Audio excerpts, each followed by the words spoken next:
आत्म रामायण की कथा का हम रसास्वादन कर रहे हैं। आज का प्रसंग बड़ा ही सुंदर था। श्री बाली का भगवान श्री राम के बाण के माध्यम से वध हुआ और उन्हें श्री राम पद की प्राप्ति हुई। उसके बाद भगवती तारा को सूचना दी गई।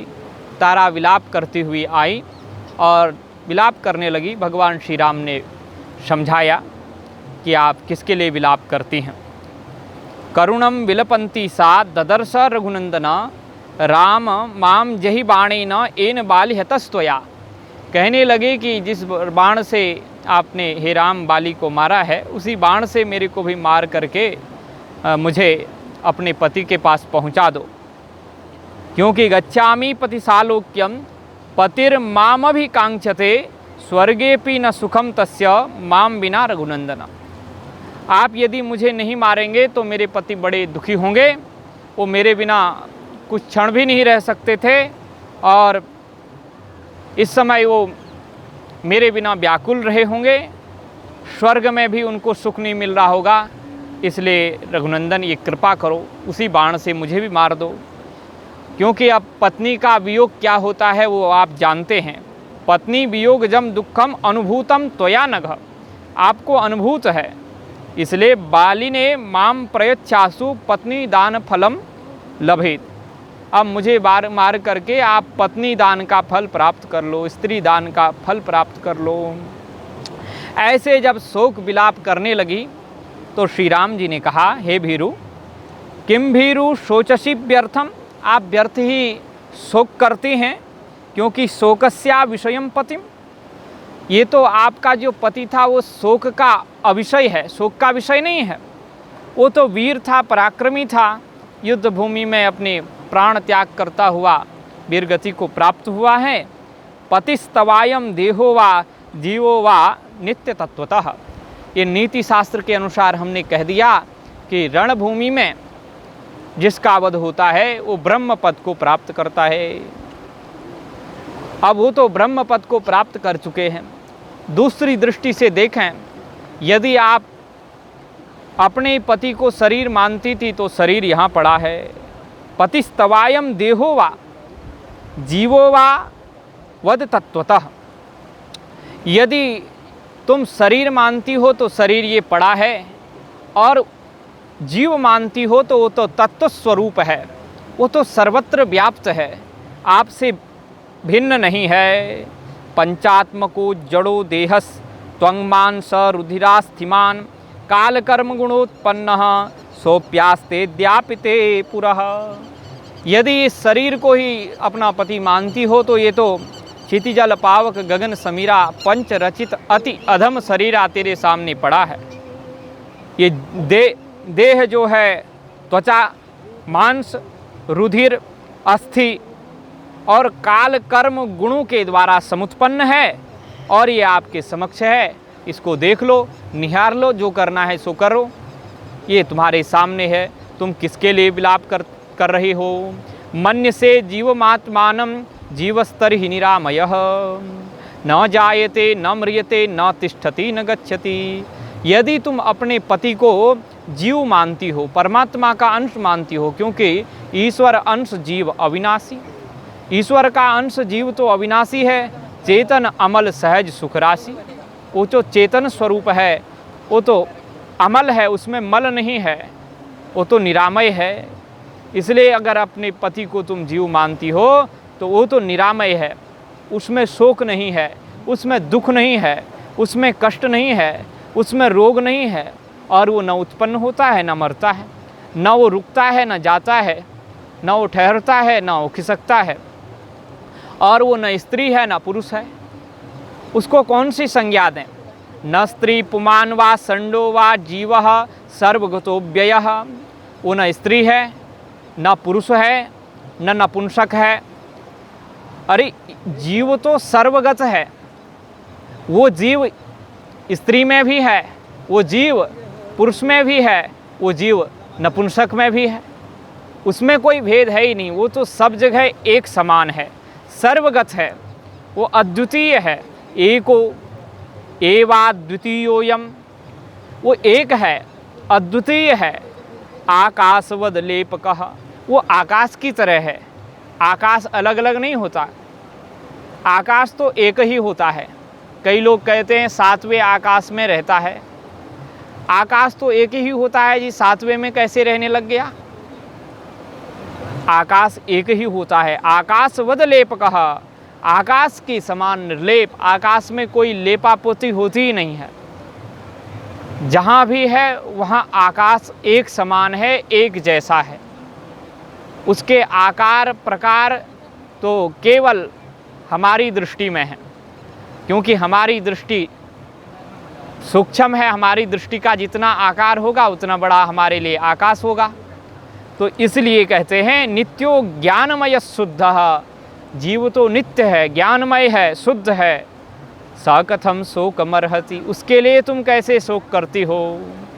ऐसा जब उपदेश तारा ने सुना तो तारा ने कहा, राम जी, यदि देह चित्काष्ठवद रामः, यदि देह लकड़ी की तरह है, काष्ठ की तरह है, तो निर्जीव है, उसमें कोई हलचल नहीं है, वो ये पड़ा ही है। यही यदि वो शरीर है तो ये जीवो नित्य चिदात्मक है, और जीव जो है नित्य चिदात्मक है, और देह तो जड़ है, वो यहाँ पड़ा है।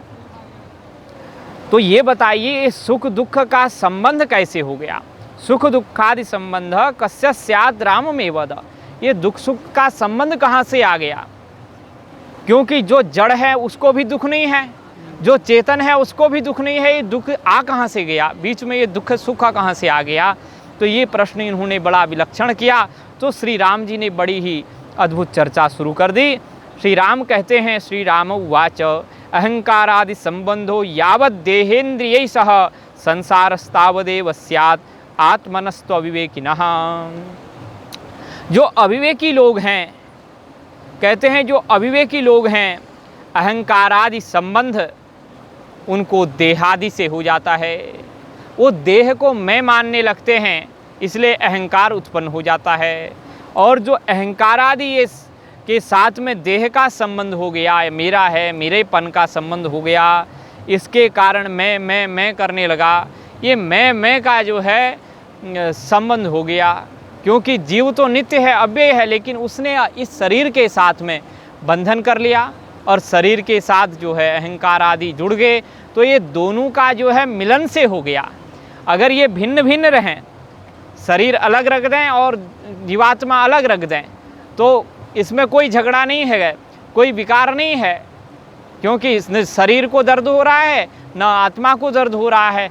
ये दर्द तो तब हो रहा है जब इनका दोनों का सम्मिलित रूप है, और सम्मिलित रूप में जब हम अहंकार आदि का अपने में आरोप कर लेते हैं। संसारस्तावदेव स्यात् आत्मनस्तु अविवेकिनः, तब तक ही आत्मा और अनात्मा के विवेक से रहित जीव का सुख दुखादि के भोग रूप संसार से संबंध रहता है।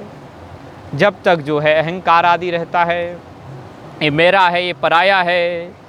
और कहते हैं मन एव ही संसारो, ये मन ही संसार है और मन ही बंधन है। मन ही बंधन है, इसलिए आत्मा मनः समानत्वे एत्य तद्गत बंधनात्, ये अन्योन्याश्रित संबंध हो गया है संसार और जीव का। ये एक अपने को मानने लग गया है, इसलिए जो है आत्मा तद्गत सुख दुखादि के बंधन में पड़ता है, और कोई कारण नहीं है। विषयों में ये आरोप लगा दिया है, मिथ्यारोपित संसारो, जो संसार मिथ्या आरोपित है, जिसका स्वयं ही विनिवर्तन हो सकता है, जो स्वयं ही मतलब अस्तित्व से रहित है, बस उसमें अस्तित्व आ गया है केवल विषयों का ध्यान करने से, विषयों के बारे में सोचने से। अब जब हम ये सोचना बंद कर दें तो निश्चित रूप से जब ये विचार कर लें कि ये जड़ ही है, इससे संबंध ही नहीं है, ये सत्य ही नहीं है, इस प्रकार का भाव प्रस्फुटित कर ले मन में, तो निश्चित रूप से संसार कहाँ रह जाएगा। सोए हैं, स्वप्न में जो है विविध व्यंजन पदार्थ दिख रहे हैं, लेकिन जब तक सोए रहेंगे तब तक वो पदार्थ बने रहेंगे। इसलिए वो जगेंगे तो फिर वो पदार्थ जो है थे ही नहीं, वो रहेंगे ही नहीं, वो गए ही नहीं, वो अपने आप उनका विलोप हो गया। उसी प्रकार ज्ञान रूपी प्रकाश से संसार नहीं दिखता है। इस प्रकार से बहुत कुछ लंबा यहाँ प्रवचन श्री राम ने दिया। कहते हैं यदा पुण्य विशेषेण लभते संगतिम सताम मद्भक्तानां सुशांतानां तदा मद विषया मति। और अब इस संसार से बचने का उपाय क्या है?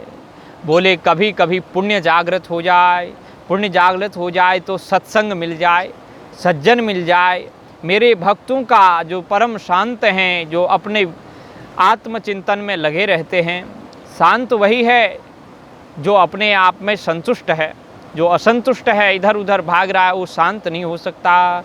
इसलिए मेरे भक्त जो शांत हैं, ये तदा मद विषया मति ही, जिनकी मेरे प्रति भक्ति है, उनका जब संग करता है तो व्यक्ति की मेरे विषय में फिर जानने की इच्छा हो जाती है कि ये क्या कर रहे हैं, महात्मा लोग क्या करते हैं, हम क्या करते हैं, हम कहाँ भटक रहे हैं, इनके पास क्या है।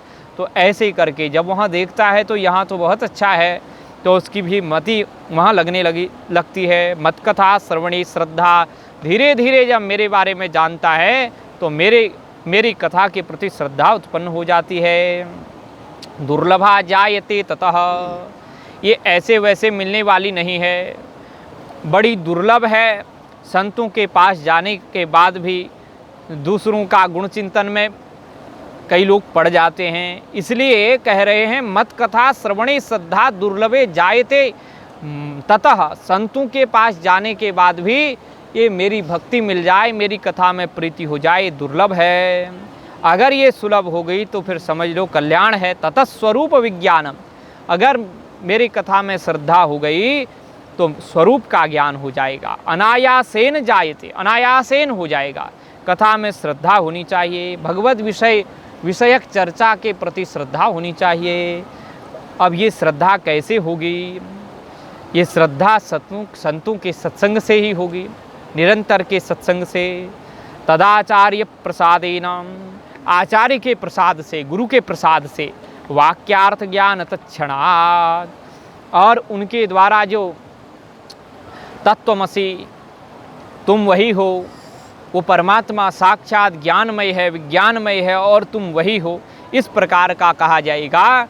तो ये तत्वमसि आदि शब्दों के, वाक्यों के माध्यम से ये ज्ञान उत्पन्न होगा। देहेन्द्रिय मन प्राणान अहंकृतिभ्य पृथक स्थितम, और फिर धीरे धीरे धीरे धीरे देह, प्राण, इंद्रिय, मन, इनसे जो है पृथक होने लग जाएंगे। मैं ये नहीं हूँ, मैं ये नहीं हूँ, इनसे मैं अलग हूँ। स्वात्मानुभवतः सत्यम आत्मानंदा अनात्मानंद मद्वयम ज्ञात्वा सद्यो भवेन मुक्तः सत्यमेव मयोदितम। अब अपना अनुभव होने लगेगा, स्वात्म अनुभव होने लगेगा कि मैं सत्य हूँ, मैं आनंदमय हूँ, मैं अद्वय हूँ, मैं अविकारी हूँ, ऐसा विचार करने का। जब ऐसा करेगा तो ज्ञात्वा सद्यो भवेन मुक्तः, जब ऐसा ज्ञान होने लगेगा धीरे धीरे तो व्यक्ति सद्यः मुक्त हो जाएगा। सत्यमेव मयोदितम, ये मैं सत्य सत्य कहता हूँ। और कहते हैं भगवान यहाँ पे, मैंने जो वास्तविक ज्ञान तुम्हें कहा है ये सत्य है, ये सत्य ज्ञान मैंने तुमसे कह दिया आज। और इस प्रकार का जो विचार करेगा वो नित्य मुक्त हो जाएगा। पूर्व जन्म निते सुब्रुः कृता मद्भक्तिरुत्तमा अतस्तव विमोक्षाय रूपम में दर्शयम शुभे। पूर्व जन्म, तारा से कहते हैं भगवान श्री राम कि पूर्व जन्म में तुमने मेरी बहुत बड़ी अच्छी भक्ति की थी, इसलिए अब मैं तुम्हें मुक्त करने के लिए, उस भक्ति का फल मुक्ति तुम्हें देने के लिए आज मैंने अपना स्वरूप तुम्हारे सामने प्रकट किया है, तुम्हें इस स्वरूप का दर्शन दे दिया। ज्ञान ही भगवान का स्वरूप है, ज्ञानम ब्रह्म, ब्रह्म ज्ञान रूप है, और वो ज्ञान उन्होंने दिखा दिया, भाई ये ज्ञान है। तो यही कह रहे हैं, ध्यात्वा मद्रूप मनीषम आलोचय मयोदितम प्रवाह पतितम कार्यम कुर्वत्यपि न लिप्स्यसे। हे देवी तारा, अब जो रूप मैंने आपको दिखाया है, जो शब्द मैंने आपके प्रति बोले हैं, जो वाक्य मैंने, जो ज्ञान मैंने आपको कह दिया है, मेरे रूप का ध्यान करो, मेरे स्वरूप का ध्यान करो और मेरे जो ज्ञान है, जो मेरा ज्ञान है आत्म तत्व का ज्ञान, उसका बार बार चिंतन करो। और संसार के प्रति जो संसार का मिथ्यात्व है उसका भी चिंतन करो, ये संसार मिथ्या है, ये सत्य है, ऐसा बार बार आलोचन करो। आलोचन तप आलोचने, उसका जो है आलोचन करते रहो, ध्यान करते रहो, विचार करते रहो। और ऐसा करने से बोले प्रवाह पतितम कार्यम, संसार तो प्रवाह है, संसार मतलब संसरति, जो नीचे को बह रहा है जी, तो बह रहा है उसमें बहो। संसार में तो शरीर है तो बहोगे, लेकिन बहते हुए भी न लिप्यते, उसमें लिप्त नहीं रहोगे, आगे बढ़ते चले जाओगे, संसार प्रवाह में लिप्त नहीं होगे, ऐसा कहते हैं भगवान श्री राम। तो आज के लिए इतना ही रखते हैं, आगे जो कहा है फिर उसको फिर सुना देंगे। जय जय श्री राधे। हर